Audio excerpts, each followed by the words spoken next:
Oi, turma, do livro Francisco de Assis, João Nunes Maia e o Espírito Miramês, no 20º texto, o Encontro Sublime. Foi na igreja de São Rufino o primeiro encontro espiritual de Clara com Francisco. Ele, naquela noite memorável, se dispusera a falar aos irmãos de Assis. Formosa nos seus 17 anos, ela era dona de altos sentimentos que embelezavam e iluminavam a sua própria alma.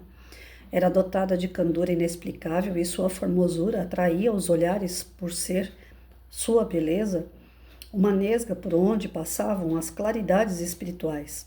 Seus olhos mostravam a quem os contemplasse a existência do céu.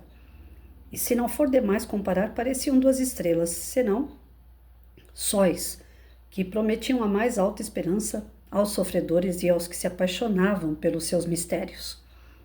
Seus cabelos pareciam luminosos, como que servindo de antenas da alma, que buscavam inspirações mais altas para falar aos homens em todas as direções do entendimento. Clara era uma ave do céu a pousar na terra, onde a ignorância se encadeava em todos os países, onde as próprias religiões manifestavam poderes extraordinários, formando guerras e levantando tribunais, cujos frutos eram o sofrimento e a depravação, em nome daquele que era todo amor e perdão. Clara era uma flor da mais pura árvore da vida, a árvore do amor. Francisco, vivendo na mesma cidade em que nasceu essa moça encantadora, a conhecia desde menina, pois também era de família abastada. Porém, o empuxo espiritual desses dois seres somente se deu quando ele falava no templo de São Rufino. Francisco estava acompanhado de vários companheiros de trabalhos espirituais que o secundavam em orações, e o silêncio era a tônica do ambiente. A comunidade já se encontrava preparada para todos os avanços no sentido de pregar o Evangelho do nosso Senhor Jesus Cristo.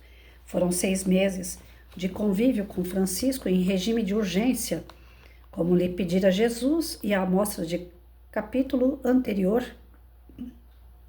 correspondia a uma noite de permuta de experiências, onde a intuição era mais visível do que a própria presença dos frades. Francisco, sem querer, foi levado pela destra para local de destaque na pequena capela por Frei Leão, que lhe sussurrava ao ouvido: Frei Francisco, fala, homem de Deus, fala ao povo que se comprime e anseia pelo teu verbo. Frei Luís, notando que o momento era propício para novas revelações, chegou igualmente junto ao pai Francisco e falou com contentamento: Fala, Francisco, das visões que sempre tens, das almas que te pedem para que vás às cidades onde e quando no corpo moravam. E Frei Luís insistiu muito ao ouvido de seu companheiro, pedindo que começasse o discurso com a citação de Atos dos Apóstolos, capítulo 16, versículo 9. Francisco iluminou os olhos e cresceu em entendimento pela lembrança de Frei Luís. A igreja estava cheia e do lado de fora acotovelava-se a multidão para ouvir-lhe a palavra. Sozinho em pequena saliência, à guisa de tribuna, falou com simplicidade: Minhas irmãs, meus irmãos em Jesus, que Deus nos abençoe e ilumine a todos e que nossa Mãe Maria Santíssima nos proteja sempre. Quero iniciar minha fala citando passagem evangélica, conforme solicitado pelo nosso amado companheiro Frei Luís. E prosseguiu repetindo a passagem sugerida por Frei Luís. À noite, sobreveio a Paulo uma visão, na qual um varão macedônio estava em pé e lhe rogava, dizendo: Passa a Macedônia e ajuda-nos. Pelo que nos mostra o Evangelho, a grande preocupação das almas para que ele seja pregado onde elas nasceram, na terra em que elas tiveram pela primeira vez visão dos céus e das estrelas, e respiraram o ar, beberam a água e se alimentaram. Quem tem coragem de contradizer Paulo nessa assertiva divina? Podemos calar como fizeram tantos outros, mas não vamos fazê-lo. Vamos sem falar. Digo-vos, com todas as forças de minha alma, que eu também ouvi, não por merecimento, mas por misericórdia, não por ser agraciado, mas por compaixão de Deus, não por fazer algo de bom à coletividade, mas por ser o mais necessitado dos homens. Ouvi, meus irmãos, muitas vozes a me dizerem: Francisco, venha pregar com os seus companheiros também em minha terra. Recebi pedido para pregar em Arezzo, Siena, Florença, Toscana, Lorena, Salerno, Sorbaia, Lecce, Cassino, Verona, Vicenza, Pádua, Veneza, Ravenna, Pisa, Brescia, Gênova, Fiesole, Spoleto, Osimo, Ancona, Rieti, Perúcia, Bárbara e até mesmo em Roma. Esperamos visitar esses lugares em nome de Deus, sob as bênçãos de Jesus Cristo. Nas vibrações dessa fala, Francisco identificou 2 grandes olhos que o fitavam com ansiedade. Clara o olhava hipnotizada pela sua palavra eloquente e pela sua presença simples. As poucas palavras que dissera encadeavam-se em torrentes de esperanças para o coração daquela jovem, deveras fascinante. Ao olhar para Clara, Francisco sentiu emoção diferente da que os jovens comumente sentem ao avistar o primeiro amor. A emoção mesclada com o mais puro sentimento, aquele amor que desconhece o ciúme, no qual não há vaidade, onde não existe paixão, onde desaparece o egoísmo, não se pensa em orgulho e não se fala em imposição. Clara estava ali como uma flor, ao encontro do sol, do vento e da água, e quando notou que Francisco a fitava em demorada contemplação, esqueceu-se da vida, sentindo-se banhada por um sopro divino, envolvida pelo olhar que nunca mais esqueceu. Sua emoção espiritual transmutou-se em felicidade para Francisco de Assis, que deu continuidade ao sermão com serenidade.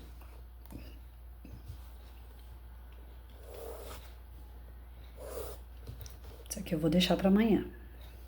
Amanhã não, segunda-feira. Vamos para 2 questões aqui.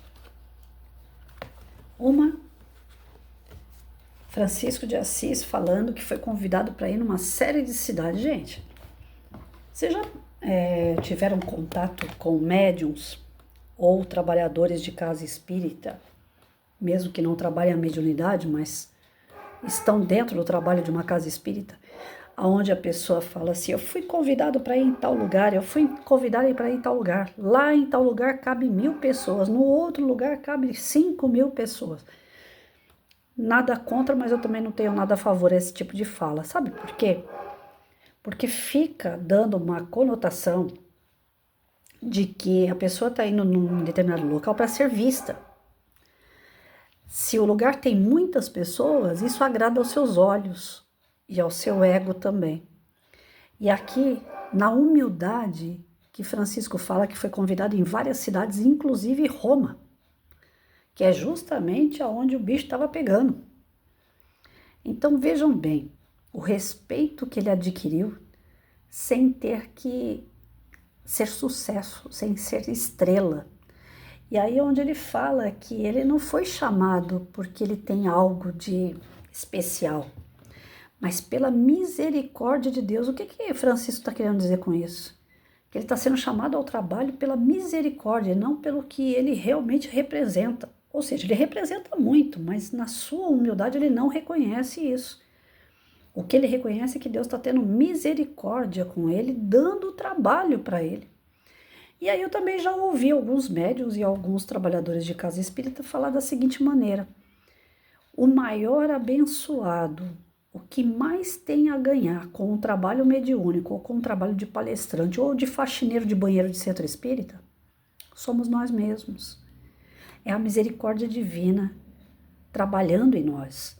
Porque a gente poderia, vamos fazer que nem aqueles moleques que entram no ônibus vendendo doce. Eu podia estar matando, roubando, fazendo, acontecendo, mas não, estou vendendo doce. Então o espírita, ele podia também estar no fundo do poço. Ele podia estar vivendo um real inferno astral, vibracional, de fluidos e energias super mega negativas. Mas pela misericórdia de Deus, Deus colocou ele para trabalhar, para sanar as suas dívidas na base do trabalho. Sanar dívida. Ou seja, não tem nenhum espírita que trabalhe numa casa espírita que tá ali porque o cara é bom. Na verdade, ele quer ser bom, mas ele ainda não é. Então, nós colocamos isso todo mundo. Ah, mas eu conheço um dirigente da casa espírita que é um guti-guti tão fofinho. Agora, ele pode ser dirigente de uma casa espírita, certamente ele já passou por todos os trabalhos, desde limpar um banheiro na casa espírita até as palestras e trabalhos mediúnicos e tudo mais. Então, ele tem uma bagagem, então ele se transformou, ele fez a reforma íntima e ele se tornou um presidente de centro. É o que deveria acontecer. E ele é tão fofinho, ele é tão bonzinho, então certamente ele se transformou intimamente. Ele fez a sua lição de casa, ele fez a reforma íntima. Agora, tem presidentes de centro, dirigentes de casa espírita, que infelizmente sucumbem e que não tem nada disso que a gente acabou de falar aqui. Até que parece fofinho, mas no fundo ainda não é. E continua agregando problemas para ele. Assim como tem trabalhadores que começam a fazer o trabalho mediúnico e falam, tô vendo espírito, tô vendo espírito, tô vendo espírito. Ou então, antes de fazer o estudo do mediúnico, já fala, tô vendo espírito em tudo que é lugar. E acha que isso é o máximo. Gente, ver, sentir, escrever através de uma sensibilidade, através da psicografia, ouvir e repassar uma mensagem através de uma psicofonia, não é nada de especial. Vocês não têm os 5 sentidos? Geralmente todos nós temos, né? Ouvir, sentir o cheiro, ver, sentir o tato. Então nós temos sentidos. Temos o paladar, 5º sentido, né? Tô falando de 5 e só falei 4. 5 sentidos. Temos o paladar. Sentimos o gosto das coisas. Nós temos 5 sentidos. Que beleza. 5 sentidos na carne, no corpo. Mas nós não somos só corpo, nós somos espírito. Então, nada mais normal do que a gente ter o 6º sentido, que é o sentido do espírito. Eu sinto quando tem um espírito bom ou maléfico por perto, eu sinto quando a energia é boa, quando a energia é ruim. Eu vejo um amigo espiritual, eu vejo um inimigo espiritual. É o 6º sentido, é normal. Não tem nada de, que médium que ele é. Não, porque médium todos nós somos. Todos nós, porque todos nós somos espíritos. E se nós temos essa capacidade, por que uns desenvolvem e outros não? Pela misericórdia de Deus. Alguns que desenvolvem vão sucumbir. Nós temos o livre-arbítrio, mas tem coisas que não acontecem na nossa vida, porque Deus sabe que se acontecer vai piorar o nosso problema. Então, alguns médiums, algumas pessoas não desenvolvem essa questão da mediunidade porque sabe que vai utilizar errado e vai complicar a tua existência. Outros, Deus sabe que vai ajudar e muito, então desenvolve. E tem outros que já sucumbiram em outras missões e aí Deus vem com a sua misericórdia e fala, vamos tentar de novo. Você tem potência, eu acredito em você. E às vezes o cara dá certo e às vezes o cara dá errado. Mas a mediunidade não tem nada de especial.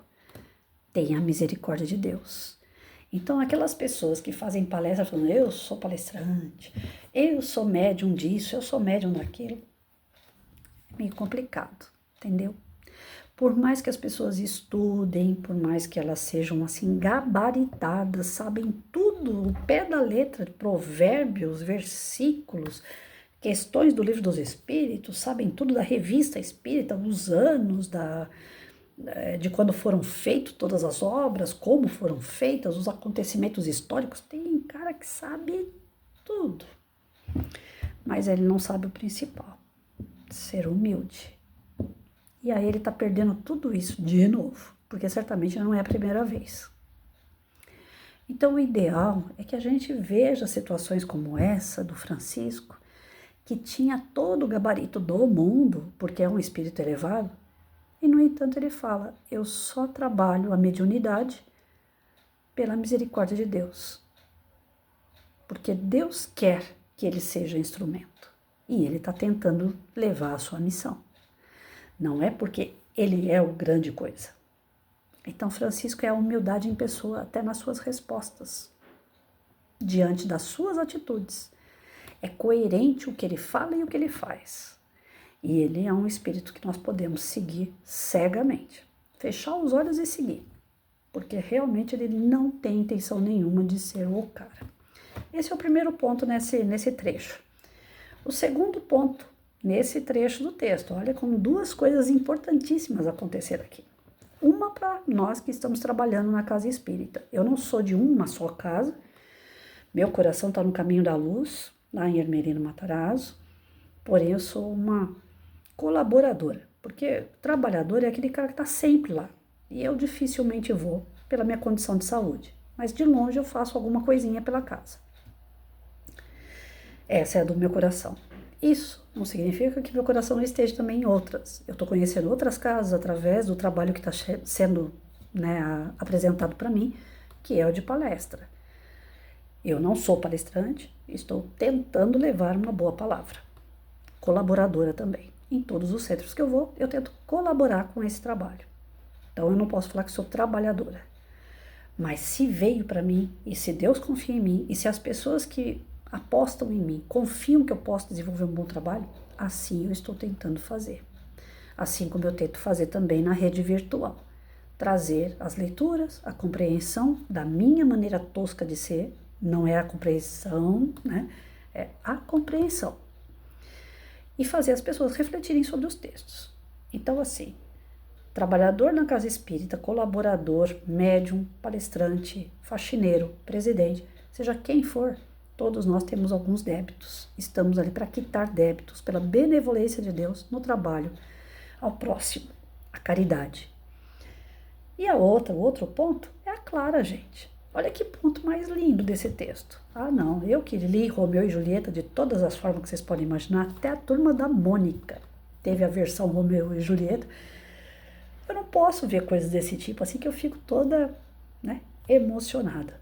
E olha que aqui não está se tratando de uma paquera normal entre dois jovens, aqui está se tratando de algo sublime, do amor verdadeiro, sem apego, sem inveja, sem ciúme, sem posse, apenas um olhar, aquela coisa do tipo assim, eu gosto de você e eu quero ficar perto de você e eu quero te ajudar, um com o outro.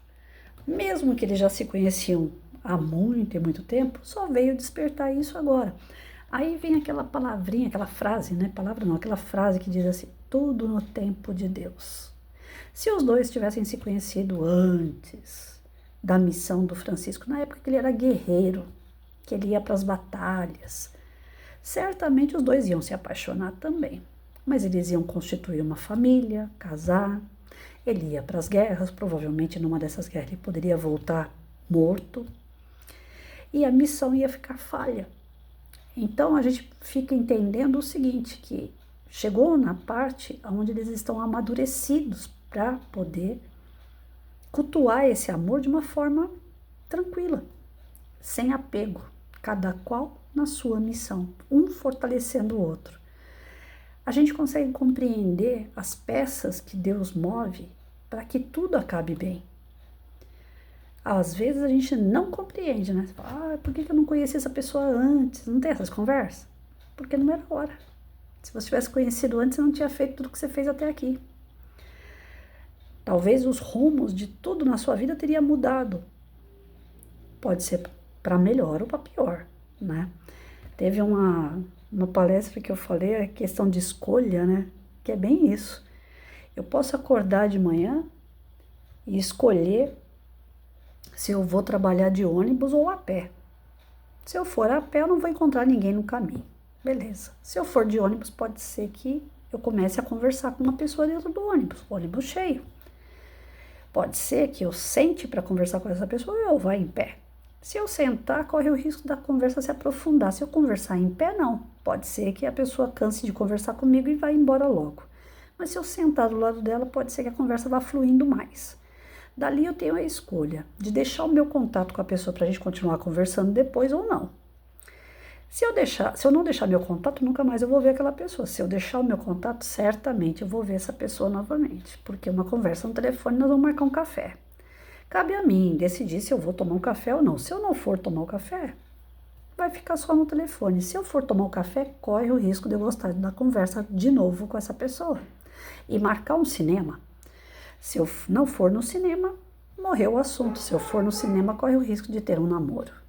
E se eu tiver a escolha entre namorar ou não, se eu não namorar, não vai dar em nada. Se eu namorar, pode ser que dê em noivado. Se eu não decidir noivar, acabou ali. Mas se eu decidir noivar, pode ser que dê um casamento. Se eu decidir um casamento, pode ser que eu tenha filhos ou não.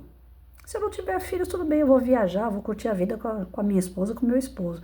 Mas se eu tiver filhos, eu vou ter que trabalhar mais, eu vou ter que educar meus filhos. Então, na vida, a gente sempre tem escolhas. A gente faz uma coisa e deixa de fazer outra. Se Francisco tivesse feito família, certamente ele não ia fazer a missão dele como ele está fazendo até aqui. Envolvendo tantos outros freis, envolvendo tantas outras pessoas, resgatando vidas que estavam descrentes da igreja e das religiões em si, trazendo as pessoas novamente a refletir sobre os ensinamentos do Cristo. Então esse encontro ou reencontro com a Clara, eu me senti emocionada porque eu sei que os dois realmente se amavam. E por que eu sei? Não pelo texto, porque o texto está começando agora essa história, mas eu já vi filmes e já li histórias onde fala de Francisco e Clara são dois eternos apaixonados. Tanto é que tem um filme que fala Irmão Sol e Irmã Lua, quem puder assista, é muito lindo a história dos dois.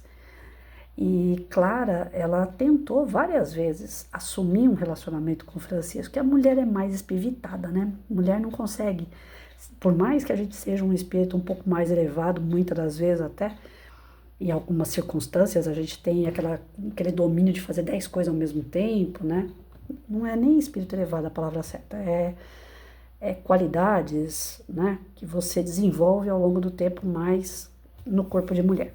Enfim, ela é mais espivitada, ela tentou fazer Francisco levar ela nas missões, ele falou, não, aqui só tem homem, você não pode ir junto, né? Mas eu amo você. E os dois realmente tinham esse amor, né? Amor de espíritos. E aí a Clara fala, então se eu não vou ser sua, eu não vou ser de ninguém, né? Tem aquele episódio onde ela fala, então tá bom, eu vou montar o grupo das Clarices, né? Que é da parte dela. Assim como ele montou dos franciscanos, ela montou as freiras, né? Primeiro ela foi bater dentro de um convento a contragosto, chorona, porque ela queria Francisco e tal. Depois ela compreendeu que o caminho não era esse, ele veio falar com ela e aí ela montou essa turma de Clarices aí, que eram freiras, que trabalhavam a caridade também. Então, assim, eram dois espíritos elevadíssimos e que se amavam demais. E ali no corpo fica aparecendo um amor de homem e mulher, mas na verdade era um amor muito mais profundo que isso. E quem sabe, né, gente? Existe uma luz no fim do túnel. Eu acho que um texto como esse, ele mexe muito no nosso íntimo. Não tem como. Ele traz pra gente uma reflexão muito grande do amor verdadeiro, que é tão prometido por Jesus. E aqui a gente tem certeza que existe. Aquelas pessoas que se amam de verdade, aqueles espíritos que são realmente afins, não se separam. Pode acontecer provisoriamente uma separação, mas de quando em quando eles vão estar juntos.